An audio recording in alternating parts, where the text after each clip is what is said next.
মমতা নয়, এবার অভিষেকই 2021-এর প্রচারের নয়া ভূমিকায়। তৃণমূলের জন্মলগ্ন থেকেই প্রচারের মুখ ছিলেন সেদিনের বিরোধী নেত্রী থেকে আজকের মুখ্যমন্ত্রী মমতা বন্দ্যোপাধ্যায়। ভোটের প্রচার থেকে শুরু করে দলীয় কর্মসূচি সহ ব্রিগেডের জনসভা, এমনকি 21শে জুলাইয়ে যেখানে একটাই মুখ, শুধু মমতা বন্দ্যোপাধ্যায়।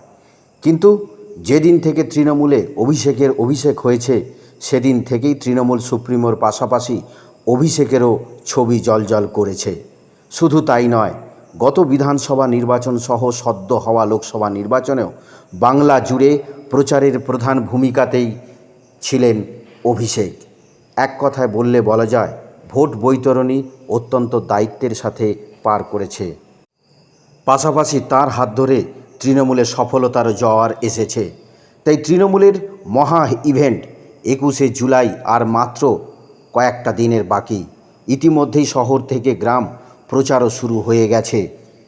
কিন্তু সেই প্রচারে এবার আর তৃণমূল সুপ্রিমোর ছবি থাকছে না বলে রাজনৈতিক মহলে গুঞ্জন শুরু হয়েছে।